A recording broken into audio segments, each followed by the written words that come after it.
bahwa Bapak Ridwan Kamil akhirnya setuju dan sepakat untuk menempuh upaya hukum. Dalam hal ini, kami terus terang dengan Bapak Ridwan Kamil telah membuat laporan polisi dan pengaduan ke Mabes Polri. Atas laporan polisi atau pengaduan ke pihak kepolisian adalah bukti keseriusan klien kami, Bapak Ridwan Kamil, dalam menanggapi adanya klaim yang dilakukan secara sepihak tanpa bukti hukum ke publik yang merugikan nama baik klien kami.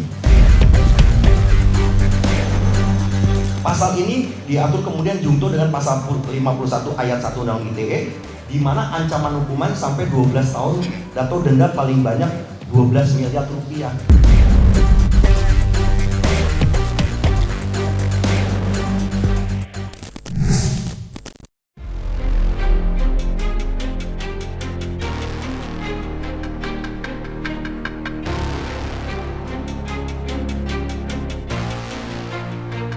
Polemik dugaan perselingkuhan yang menyeret nama mantan Gubernur Jawa Barat, Ridwan Kamil, dengan seorang mantan model majalah dewasa bernama Lisa Mariana, akhirnya resmi memasuki jalur hukum. Ya, desas-desus yang berhembus kencang di dunia maya tentang upaya hukum Ridwan Kamil akhirnya terbukti kebenarannya. Ridwan Kamil sudah resmi melaporkan Lisa Mariana ke Mabes Polri atas dugaan pencemaran nama baik serta dugaan pelanggaran Undang-Undang ITE. Hal itu diumumkan oleh tim kuasa hukum Ridwan Kamil dalam sebuah konferensi pers yang diselenggarakan pada hari Jumat 18 April 2025 kemarin. Berdasarkan apa yang dijelaskan pihak kuasa hukum Ridwan Kamil, Lisa terancam hukuman penjara selama 12 tahun atau denda hingga 12 miliar rupiah. Kami juga sudah berkoordinasi dan juga sudah melakukan diskusi bahwa Bapak Ridwan Kamil akhirnya setuju dan sepakat untuk menempuh upaya hukum. Dalam hal ini, kami terus terang dengan Bapak Ridwan Kamil telah membuat laporan polisi dan pengaduan ke Mabes Polri, yaitu kami telah membuat laporan atas dugaan melakukan tindak pidana sebagaimana diatur dalam pasal 51 ayat 1 junto pasal 35 dan atau pasal 48 ayat 1 dan 2, junto pasal 32 ayat 1 dan 2, dan atau pasal 45 ayat 4, junto pasal 27A Undang-Undang Nomor 1 Tahun 2004 tentang transaksi dan elektronik ITE, informasi dan transaksi elektronik ITE, yang terjadi sejak bulan Maret 2025 terhadap seseorang yang secara melawan hukum dengan sengaja menyebarkan tuduhan atau klaim secara sepihak tanpa bukti hukum ke publik dan adanya pencemaran nama baik. Atas laporan polisi atau pengaduan ke pihak kepolisian adalah bukti keseriusan klien kami, Bapak Ridwan Kamil, dalam menanggapi adanya klaim yang dilakukan secara sepihak tanpa bukti hukum ke publik yang merugikan nama baik klien kami. Jadi hak untuk bisa melaporkan boleh-boleh aja, tapi nanti tinggal bagaimana pihak kepolisian dalam hal ini bisa ya menganalisa bahwa kasus ini layak untuk bisa diteruskan kepada langkah-langkah selanjutnya, artinya penyidikan sampai pentersangkaan kan seperti itu. Dalam laporan polisi atau pengaduan kami telah melampirkan semua bukti-bukti, saksi-saksi untuk memperkuat dugaan tindak pidana yang dilaporkan klien kami ke Mabes Polri dan selanjutnya akan menjadi ranah penyidikan.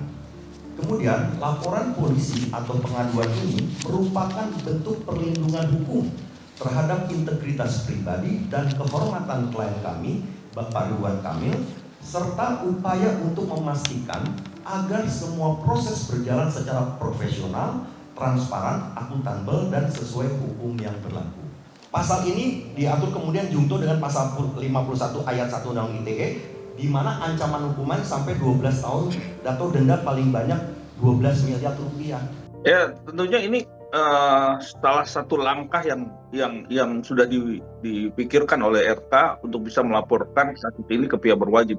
Karena jelas di sini semakin semakin berkembang dan tidak ada juntrungannya kalau bisa dilihat nih, ini proses adanya satu polemik ya, di mana polemik ini menjadi bola liar akhirnya kemana-mana.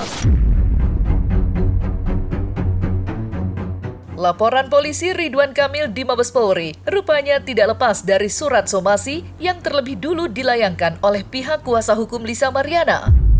Pasalnya, laporan tersebut disebut-sebut merupakan aksi tanggapan dari somasi pihak Lisa.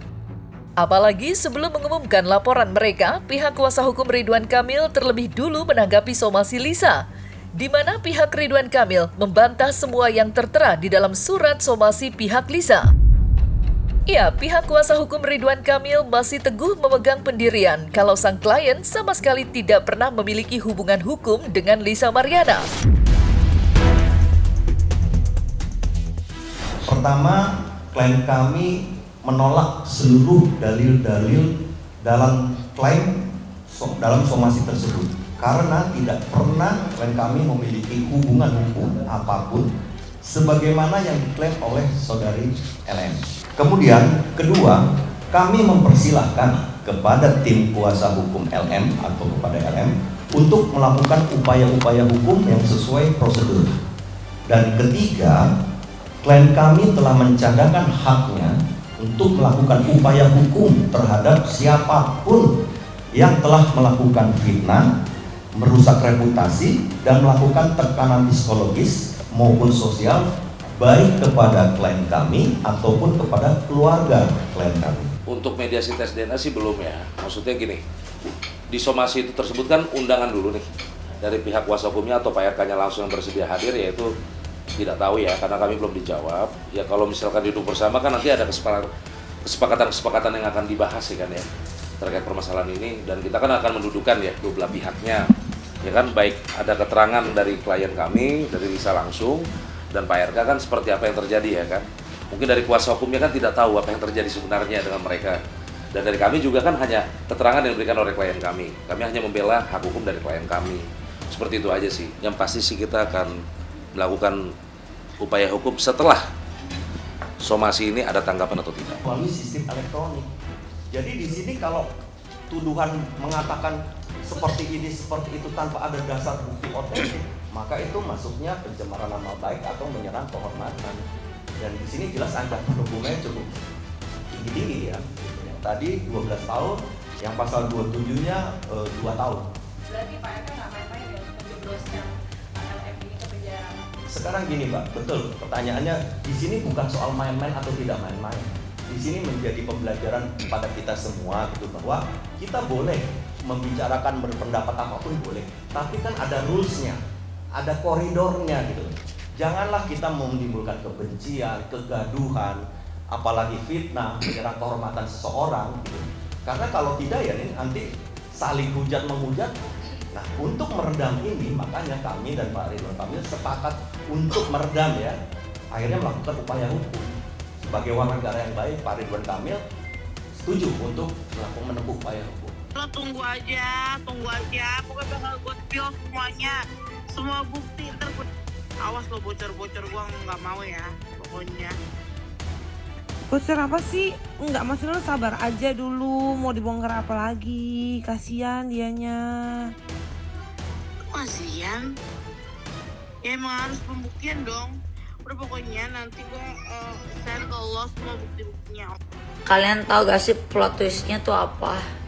Plot twistnya adalah nanti tiba-tiba dicerita di sebuah cerita, si bapak tiba-tiba datang dari mana dan siap untuk tes DNA. Lalu si perempuan ini ketar-ketir. Miris memang menyaksikan nasib Lisa Mariana saat ini, mengingat posisinya yang nampak terjepit di pojok yang sempit. Di satu sisi, ia harus menghadapi laporan polisi yang sudah dilayangkan oleh Ridwan Kamil. Dan di sisi lain, Lisa Mariana harus pula berhadapan dengan kemunculan seorang pria bernama Revalino yang kini muncul membawa klaim bahwa dirinya adalah sosok ayah biologis sesungguhnya dari putri Lisa Mariana. Terlebih lagi, sosok Revalino hadir membawa setumpuk bukti yang dinilai kuat. Namun menariknya, Lisa justru menilai Revalino hanya mencari popularitas belaka. Lantas mengapa sekarang ia seakan menghindar dari klaim Revalino? Siapakah sebenarnya yang berbohong dalam kasus ini? Berdasarkan pengakuan daripada klien kami, ya, bahwa selama ini kan Lisa Mariana itu mengklaim bahwa anak yang dilahirkannya itu adalah milik anak daripada Pak RK atau Ridwan Kamil, ya. Di dalam surat kuasa ini dijelaskan secara tegas bahwa kami penerima kuasa dalam hal ini bertindak untuk atas nama pemberi kuasa mendampingi dan atau mewakili untuk menyampaikan informasi serta memperjuangkan hak-hak kepentingan hukum pemberi kuasa dalam pengakuan hubungan hukum anak di luar kawin, yaitu dengan Lisa Mariana dan klien kami sebagai ayah biologisnya. Oh, nggak tahu, aku no comment karena itu udah ada upaya hukumnya. Dan bukti-bukti itu sudah valid, itu udah ranahnya kuasa hukumku, bukan aku gitu ya. Kan kalau yang pantas banyak mbak gitu. Males saya ngeladenin satu-satu, itu tidak benar. Yang jelas bukti sudah saya serahkan ke kuasa hukum saya. Jadi saya tidak mau berkomentar apapun di sini gitu. Oke, teman-teman media tersendiri bisa melihat ya. Tertulis tanggal 15 bulan April tahun 2025. Oke, sudah dipoto? Awas, saya jangan dipoto. Oke, sudah cukup ya, jelas ya. Bahwa anak yang dilahirkan yang berinisial LM bernama atau yang berinisial CA menurut pengakuan klien kami adalah hasil hubungan dengan LM, ya. Klien kami atau yang biasa dipanggil Ino sangat yakin dan memastikan dirinya 100% sebagai ayah kandung dari balita yang berinisial CA yang selama ini diklaim sebagai anak Ridwan Kamil oleh Lisa Mariana. Kami tidak mau berkomentar terlalu jauh terkait dengan apa yang disampaikan oleh kuasa hukum Ino. Biarlah itu bergulir. Tapi kami dengar, kami lihat ada pengakuan yang disampaikan oleh pengacara dari Ino kalau tidak salah ya, bahwa ada pengakuan bahwa dialah anak biologisnya. Nah tentunya hal ini bagi kami akan serahkan nantinya kepada pihak penyidik.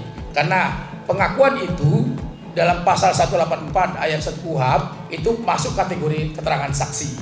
Jadi nanti itu bisa kami akan sampaikan kepada penyidik bagian dari proses penyidikan nantinya. Kira-kira begitu. Ya, kalau melihat dari adanya satu polemik ya,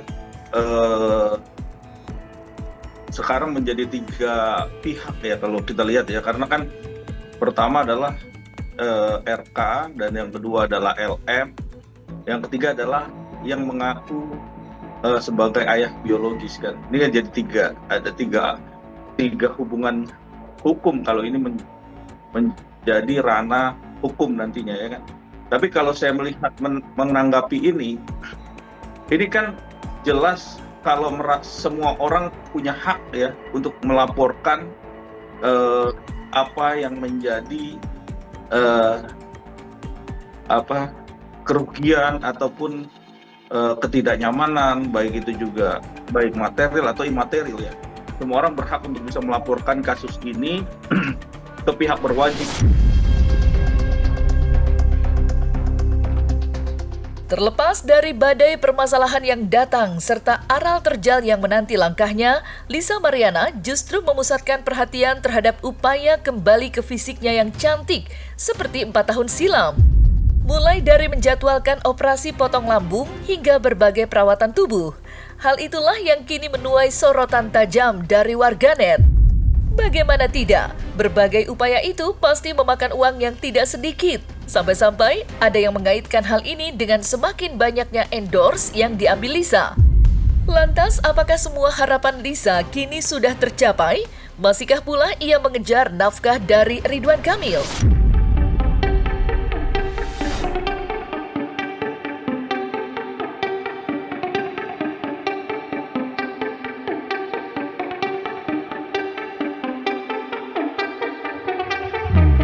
Dia udah konsultasi ke dokternya, mau ngambil jadwal segala macem, mengenai biaya segala macam udah dikasih tahu.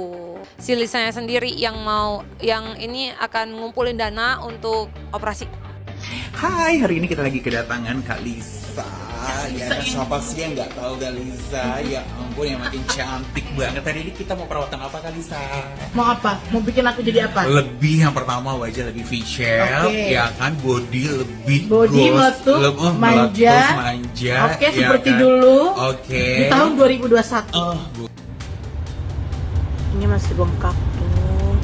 After pasar lipo sama Bakovet di Dermatix, tapi hasilnya tuh bagus banget. Tapi memang recovery-nya itu kurang lebih 1 sampai 2 minggu. Dan itu bakal balik lagi, V-shape lagi, balik lagi ke muka, ke wajah yang tahun 2021.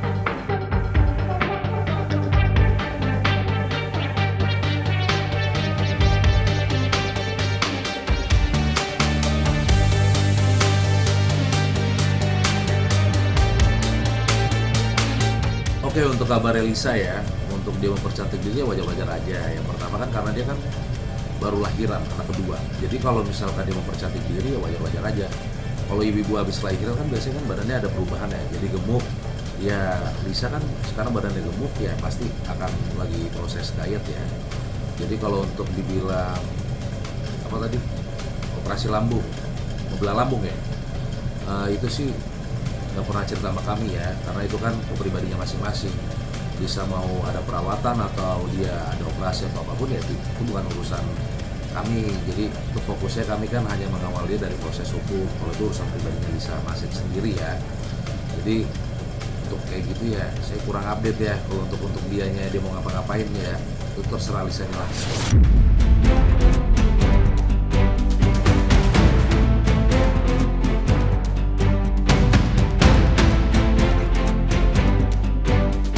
Nah, selesai sudah Cumi Lovers? Saksikan terus Cumi Cam In Depth, kabar lengkap, mendalam, dan akurat dari narasumber terpercaya. Dan jangan lupa untuk like, subscribe, dan juga share channel YouTube Cumi Cumi.